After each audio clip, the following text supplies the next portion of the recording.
अस्सलामुअलैकुम। उम्मीद करता हूं तमाम लोग खैरियत से होंगे। ट्रम्प तो खामोश हो गया लेकिन हब को शुरू हो गया। आज मार्केट का मेन कल्प्रेट यानी कि मार्केट के लिए जो ट्रम्प बना हुआ था वो हब पावर बना हुआ था कि बड़ी स्पीड से उसके अंदर एक सेलिंग प्रेशर आया। फर्स्ट हाफ में तो बड़ा अच्छा खड़ा रहा। कल ही इत्तेफाकन मैंने उसका चार्ट आपके साथ डिस्कस किया था और ऊपर की तरफ बढ़ते बढ़ते नए हाइस भी दिखा रहा था। लेकिन उसके बाद एक ऑप्टिमस रिसर्च हाउस की तरफ से जो रिसर्च रिपोर्ट आई उसके अंदर 176 रुपए की फेयर वैल्यू और उसके बाद हमने देखा कि कंटिन्यूस सेलिंग प्रेशर आपको हब पावर के अंदर बिल्कुल आखिरी वक्त तक रहा है और उसी का असर इंडेक्स पे ही हमने देखा। अदरवाइज अगर हब पावर के पॉइंट्स ना निकलते तो इंडेक्स आज पॉजिटिव साइड पे क्लोज होता। मेरे जो 2 सेंट्स हैं उस रिसर्च रिपोर्ट पे, हालांकि पूरा मुफीज ने उसको एक्सप्लेन किया है आज के रोजनामा में, तो मेक श्योर आज का रोजनामा आप लाजमी देखिएगा ताकि उसका जो रिसर्च हाउस का जो पॉइंट ऑफ व्यू है वो आपको समझ आ जाए और उसका जरा बैकग्राउंड समझ आ जाए। मेरी सिर्फ इतनी बात है जाती रहे उस पर, यह है कि एक बहुत बड़ी कंपनी है, एक एक्टिव मैनेजमेंट है। जब आईपीपीस के जो कॉन्ट्रैक्ट्स कैंसिल हुए थे उसके बाद हमने देखा था कि कहाँ 90 रुपीज के करीब करीब चले गया, तो उसके बाद वापस उसने अपना शेयर प्राइस रीगेन किया because of BYD, because of next gen auto और फिर उसके बाद जो बाकी प्रोजेक्ट्स उसने शुरू किए हैं उसके बाद। तो वक्ती तौर पे तो कुछ थोड़ी बहुत परेशानी हो सकती है, अर्निंग्स हेयर एंड देयर हो सकती है, लेकिन लॉन्ग टर्म में मैं नहीं समझता कि हब पावर जैसी कंपनी और जिसके साथ नेक्स्ट जेन ऑटो हो, इतनी बड़ी सेल्स हो, तो उसको कोई बहुत बड़ा नुकसान पहुंच सकता है। तो लॉन्ग टर्म में तो कोई इशू नहीं है, वक्ती तौर पर थोड़ा बहुत इशू हो सकता है। उसके बारे में जैसे मैंने कहा कि मुफीज ने आपको वाजे तौर पे बताया। तो रोजनामा के अंदर हम चार्ट डिस्कस कर लेते हैं जी। एज अ टेक्निकल एनालिस्ट मेरा काम चार्ट डिस्कस करना है, तो मैं आपको चार्ट डिस्कस करके बेहतरीन तरीके से समझा देता हूं कि जो लोग अब भी परेशान हो रहे हैं कि भाई इसके अंदर क्या हो सकता है। कल के दिन ही ये चार्ट मैंने आपके साथ डिस्कस किया था। आज देखें आप, ये ऊपर गया और उसने पिछले दिन का भी नया हाई बनाया, पिछले दिन का नहीं बल्कि पिछले दिनों का। अगर मैं आपको रेजिस्टेंस यहाँ पे रेजिस्टेंस लाइन लगा के दिखाऊं तो उसके बाद उसको क्रॉस करके एक नया हाई इसने लगा दिया था 227 रुपये 90 पैसे का, ठीक है। और उसके बाद ही फिर सेलिंग प्रेशर आया और उसके बाद कंटिन्यू सेलिंग प्रेशर नीचे की तरफ इसको ले गया। क्लोजिंग जो आई है वो 213 रुपये 42 पैसे पे आई है। अब इसके अंदर दो तीन चीजें हैं छोटी मोटी, वो मैं आपको समझा दूं।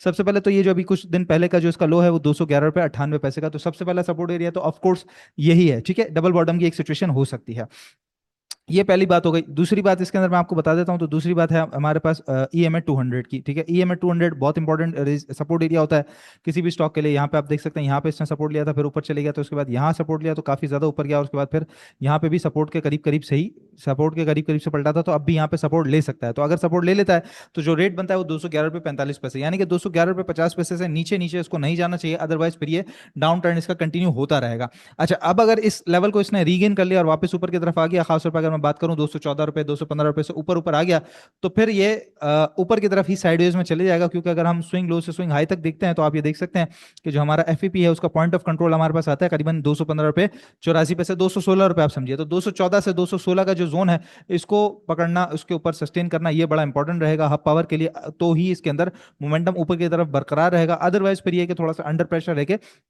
नीचे ही कहीं साइडवेज का एरिया बना सकता है। फिलहाल की पोजीशन कल के दिन के ऊपर ही है। कल के दिन की जो पोजीशन रहेगी, कल के दिन जो भी मूव रहेगा इंशाल्लाह ताला, इसका एक नेक्स्ट जो आने वाले कुछ वक्तों तक का जो ट्रेंड है वो हमारे सामने आ जाएगा।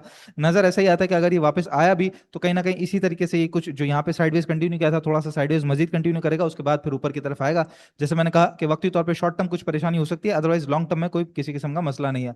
और हब पावर ये है जिसकी वजह से करीबन कोई 180 पॉइंट, सॉरी 150 पॉइंट करीबन करीबन जो है वो मार्केट हमारी माइनस साइड पे रही। 1,81,000 से ऊपर ऊपर ही क्लोजिंग दी है। लेकिन अभी अगर हम देखें पोजीशन तो मार्केट की बिल्कुल साइडवेज वाली है। ये एक चैनल की पोजीशन फॉर्म हो रही है कि यहाँ पर आप देख सकते हैं कि ये एक टॉप, दूसरा टॉप, तीसरा टॉप और उसके बाद फिर देख सकते हैं चौथा टॉप, पांचवा टॉप और आज छठा टॉप यहाँ पे लग चुका है।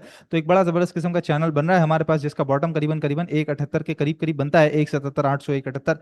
तो बॉटम भी काफी अच्छा है, वेल डिफाइंड है। अच्छा, इमीडिएट सपोर्ट एरिया मार्केट के पास 180,400 500 का, अगर ये टूट गया नीचे की तरफ ब्रेक हो गया तो 178,900 179,000 और फिर उसके बाद नीचे 178,000 का बहुत बड़ा सपोर्ट एरिया है। कल की वीडियो में ही मैं आपको बता चुका हूं, अगर कोई छोटी मोटी ऊंच नीच भी आती है मार्केट के अंदर और मार्केट उस वजह से अगर कोई डिप लेती है, गैप डाउन ओपनिंग होती है या वक्ती तौर पे कुछ साइडवेज को कंटिन्यू करती है, तो वो जो डिप होगी पर्टिकुलर स्टॉक के अंदर, मार्केट के अंदर, वो हमारे लिए सिर्फ और सिर्फ बाइंग ऑन डिप का अपॉर्चुनिटी होगी। क्योंकि मार्केट जब तक अंटिल 174,000 सस्टेन किए हुए है, मार्केट के अंदर कोई किसी किस्म की खराबी नहीं है, सिर्फ और सिर्फ बाउंस बैक और नीचे पुल बैक छोटा मोटा चलता रहेगा, एक रेंज में मार्केट चलती रहेगी, ठीक है। तो यही सारी सूरत हाल है। और ऊपर के लिए ऑफकोर्स मार्केट ने 182,000 का लेवल क्रॉस करना है, जो कि बहुत ज्यादा इंपॉर्टेंट है। आज मार्केट ने एक नया हाई दिखाया 182,347 का, तो नया हाई दिखाया, इसका मतलब ऊपर जाने की गुंजाइश मार्केट के अंदर मौजूद है। तो मोस्ट प्रोबेबली 180,500 सस्टेन हो जाएगा इंशाल्लाह ताला। तो इसी तरह से हम साइडवेज कंटिन्यू होते हुए देखेंगे, जहां पे जिस तरीके से स्टॉक वाइज मोमेंटम बंधा हुआ है आपको नजर आ रहा है। पीपीएल अल्हम्दुलिल्लाह काफी ज्यादा जबरदस्त चला है, इसी तरीके से लौट के हम आज वापस आया इंशाल्लाह। उसका चार्ट हम डिस्कस करते हैं। इसके अलावा हब पावर आपके सामने नीचे चले गया, फिर हमने और सिनर्जी रिफाइनरी पीआरएल को एनआरएल को सबको जो है वो कैप लगते हुए देखा। तो रिफाइनरीज के अंदर काफी अच्छा काम है, सीमेंट के अंदर काफी अच्छा मैं पहली बार चल पड़ा है। तो काफी सारे स्टॉक्स चल रहे हैं, तो विद इन द रेंज भी आपको काम करने का मौका मिलेगा। स्ट्रेटजी सिंपल है, बाइंग ऑन डिप की अपॉर्चुनिटी से हम फायदा उठाएंगे, अगर अगर कुछ ऊपर बिक रहा है तो आप साथ साथ जरूर बेचेगा। यूएस ऑयल की जहां तक बात रही जी, तो ये अभी करीबन $80 पे ट्रेड कर रहा है, और हमारा जो पॉइंट ऑफ कंट्रोल है उससे फिलहाल थोड़ा सा ऊपर की तरफ ये ट्रेड कर रहा है, लेकिन $82 का जो एक ये रेजिस्टेंस जोन है जहां से अभी ये वापस पलट गया था, इसको अगर क्रॉस कर गया तो फिर मैंने कहा, आपको कल भी कहा था कि ये फिर वापस सेफ जोन में दाखिल होगा। अदरवाइज ये एक ट्रेंड लाइन है जो कि मोस्ट प्रोबेबली इसको रोक सकती है और फिर दोबारा ये नीचे की तरफ आ सकता है। तो लेट्स सी इसकी क्या पोजीशन मार्केट एंड तक, जब ये क्लोज होता है उसके बाद फिर रीओपन होता है, तो उसकी क्या पोजीशन बनती है। फिलहाल के लिए वैसे अगर हम देखें तो आरएसआई थोड़ा सा बुलिश साइड पे हुआ है, वॉल्यूम्स उतने अच्छे नहीं है, वॉल्यूम्स भी इसको जरूरी है।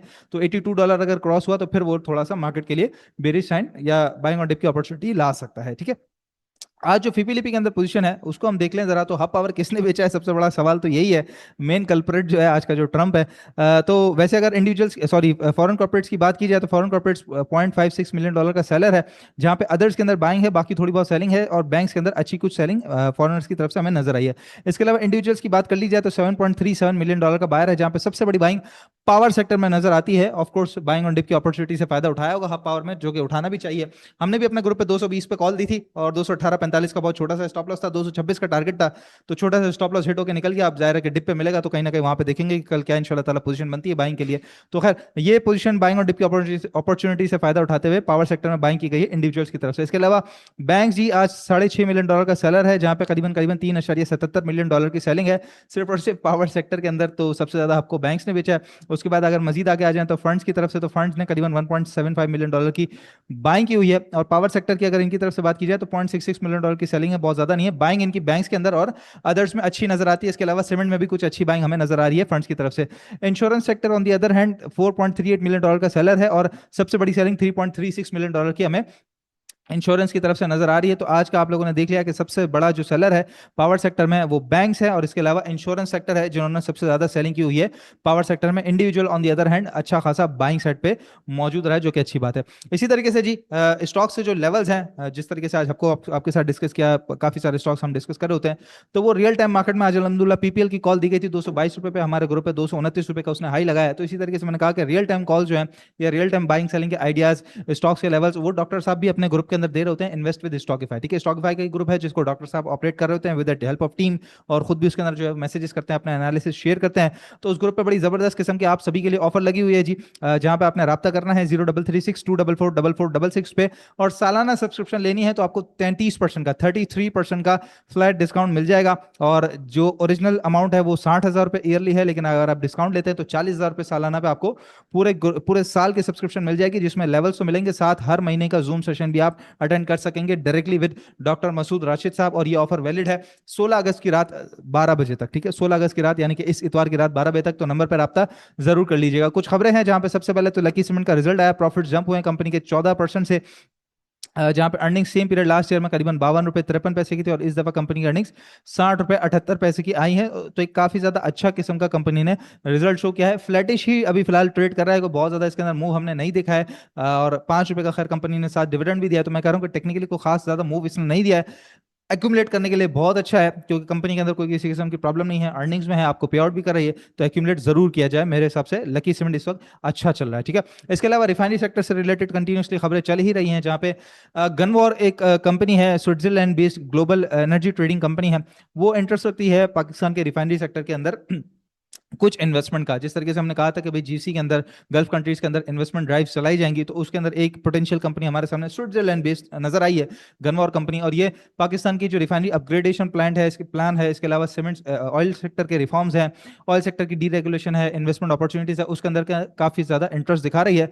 लेट्स सी आने वाले दिनों में क्या मजीद डेवलपमेंट इसको लेकर आती है। इसके अलावा $5 अरब की मजीद इन्वेस्टमेंट भी रिफाइनरीज के अंदर आ सकती हैं, ये पेट्रोलियम मिनिस्टर एक्सपेक्ट करते हैं। लेट्स सी ये कब तक आती हैं, और इसी की खबरों की बुनियाद के ऊपर हम देख रहे हैं, क्योंकि एक डेवलपमेंट कंटिन्यूसली चल रही है, तो रिफाइनरी सेक्टर भी कंटिन्यूसली चल रहा है। आप भी साथ साथ गाड़ी में चलते हुए काम करिए, लेकिन साथ साथ ये याद रखिएगा कि स्टॉप लॉस साथ रखेंगे तो उतरती गाड़ी में उतरने का भी मौका मिलेगा, पता चला कहीं फंस ना जाए। ठीक है, तो इसलिए स्टॉप लॉस भी बड़ा जरूरी होता है। आज के स्टॉक्स को डिस्कस कर लिया जाए, अब पावर को हटा के। तो सबसे पहले हमारे पास आ जाता है जी लॉट कैम, काफी अच्छा ट्रेड किया आखिरी वक्त में, जो बड़ी जबरदस्त तरीके से जो ये 2750 क्रॉस करके वापस आया है। तो ये आप देख सकते हैं कि पिछले काफी दिनों से ये एरिया था 27.48 27.50 का, इसको नहीं क्रॉस कर पा रहा था, तो इसको क्रॉस करके ऊपर की तरफ क्लोजिंग दे दी है। चैनल के बॉटम से बड़ा परफेक्ट किस्म का जो है वो बॉटम से उठा है। यहाँ पे आप देख सकते हैं कि बड़ा अच्छा किस्म का इसने पिछले दिन भी बॉटम लगाया था, थोड़ा सा उठा था, फिर बॉटम पे सस्टेन करते करते आज विद वॉल्यूम जो है वो लोटे केमिकल हमारे सामने वापस आया है, जहाँ पे वॉल्यूम्स आप देख सकते हैं पिछले कई दिनों से नेगेटिव साइड पे थे, आज थोड़े से पॉजिटिव साइड पे और अच्छे किस्म के वॉल्यूम्स हमारे सामने नजर आए हैं लोटे केमिकल में। एक और जो इंपॉर्टेंट चीज इसके अंदर नजर आई है वो आप देख सकते हैं, मूविंग एवरेज 50 इसको क्रॉस करना है इसने, लेकिन यहाँ पर इसके अंदर जो सिचुएशन है वो मूविंग एवरेज 200 से 200 को इसने क्रॉस कर लिया है। यहाँ पे 200 पे सस्टेन कर रहा था, 200 को क्रॉस करके सस्टेन कर गया। फिलहाल के लिए जो टारगेट एरियाज हैं वो सीधा 29 रुपये 20 पैसे 32 पैसे के करीब करीब नजर आते हैं। इमीडिएट रेजिस्टेंस एरिया 28 रुपये 10 पैसे का रहेगा। करंट रेट से नीचे पूरा बाइंग कर सकते हैं। स्ट्रिक्ट स्टॉप लॉस जो आपका इसके अंदर रहेगा वो 26 रुपये 37 पैसे का लो है अभी रिसेंट, तो 26 रुपये 35 पैसे का आप समझ लीजिए कि आपका स्ट्रिक्ट स्टॉप लॉस है। पहला टारगेट एरिया 29 रुपये 30 पैसे का है, इसको क्रॉस कर लिया तो 30 रुपये 30 पैसे तक 30 रुपये 80 पैसे तक टारगेट एरिया है। फिर आगे 33 रुपये तक 33 रुपीज तक के टारगेट एरियाज इसके अंदर नजर आते हैं लॉटे केमिकल के अंदर। ठीक है, दूसरा स्टॉक है हमारे पास आई10, काफी अच्छा पलटा है और ये भी चैनल के बॉटम से वापस आया है। अगर चार्ट खुल जाता है तो चलो मैं आपको दिखा देता हूँ कि आप देख सकते हैं बड़ा जबरदस्त किस्म का चैनल पे पहले रेजिस्ट कर रहा था, उसके बाद बॉटम के करीब सस्टेन कर रहा था, आज वापस आया है और विद वॉल्यूम्स अच्छा खासा ये जो है वो इसके अंदर वापस आया है। इसके अंदर जो सिचुएशन है वो 50 मूविंग एवरेज की है कि जहाँ पर 50 मूविंग एवरेज से इसने अपना सपोर्ट लिया और ऊपर की तरफ इसने क्लोजिंग दे दी है, which is a good sign. अभी जो टारगेट एरिया है इमीडिएट टारगेट एरिया, तो ये जो डबल टॉप है 51 रुपीज का, ये इसका रेजिस्टेंस जोन है। उसके बाद आगे बढ़ता है तो 54 रुपीज का रेजिस्टेंस जोन है जो कभी इसका रिसेंट हाई था। इसको अगर क्रॉस कर लेता है तो फिर जो चैनल टॉप करीबन करीबन बनता है वो 60 रुपए का बनता है। ठीक है, अच्छा करंट रेट पे बाइंग की जा सकती है मैं समझता हूं, लेकिन अगर कल ये जंप लेके ऊपर की तरफ खुलता है तो फिलहाल इंतजार कीजिएगा कि 51 क्रॉस कर जाए, क्योंकि ये एक टॉप दूसरा टॉप तो डबल टॉप क्रॉस हो जाएगा तो फिर 51 रुपीज 50 से मतलब 51.50 से ऊपर की तरफ अगर बाइंग करेंगे तो इंशाल्लाह ताला कंफर्मेशन के साथ बाइंग करेंगे आई10 के अंदर। ठीक है, तीसरा स्टॉक आज का कोई भी नहीं है, हब पावर था हमारा, वो हम डिस्कस कर चुके हैं। तो ये सूरत हाल है जी मार्केट की, अल्हम्दुलिल्लाह काम करने के लिए मार्केट काफी ज्यादा बेहतर है, आप देख चुके हैं। अच्छा खासा प्रेशर एक पर्टिकुलर स्टॉक के अंदर आया, उसके बावजूद मार्केट ने अपने लेवल्स को सस्टेन करके रखा है। ठीक है, तो कोई किसी किस्म की प्रॉब्लम मार्केट के अंदर हमें नजर नहीं आ रही है, तो इसलिए आप लोगों ने काम करना है, बाइंग ऑन डिप की अपॉर्चुनिटी से फायदा उठाएंगे। अगर कोई डिप आए भी तो इंशाल्लाह ताला कोई खराबी वाली बात नहीं है, अनटिल आपके जो डिसिप्लिन है वो बरकरार रहे। कल भी मैं आपसे ये बात कर रहा था, आज आप लोगों ने आपको अंदर देख लिया, कम क्वांटिटी हो, स्टॉप लॉस साथ हो, तो अगर कोई प्रॉब्लम भी आती है तो आदमी को बेचते हुए कोई किसी किस्म का मुजायका नहीं होता, कोई खराबी उसके अंदर नहीं होती। और अगर ना भी बेच पाए तो चूंकि पैसा खाली होता है, क्वांटिटी कम होती है, तो नीचे आपके पास एवरेज करने का भी मौका होता है कि चलो बड़ी क्वांटिटी ऊपर नहीं ली तो नीचे जमा करके कुछ एवरेज को भी हम नीचे ला सकते हैं, क्योंकि कंपनीज के अंदर कोई प्रॉब्लम नहीं होती, आप अगर अच्छी कंपनीज में अपना पैसा लगाएं। बाकी याद रखिएगा जी 0336244466 इस इतवार की रात 12 बजे ये ऑफर वैलिड है इन्वेस्ट विद स्टॉकफाई पे, जो कि खत्म हो जाएगी। 33% का फ्लैट डिस्काउंट आपको सालाना सब्सक्रिप्शन में मिल जाएगा, राब्ता करके सब्सक्रिप्शन जरूर ले लीजिएगा। इंशाल्लाह ताला नेक्स्ट वीडियो में आप लोगों से मुलाकात होती है, अपना बहुत ख्याल रखिएगा, अल्लाह हाफिज।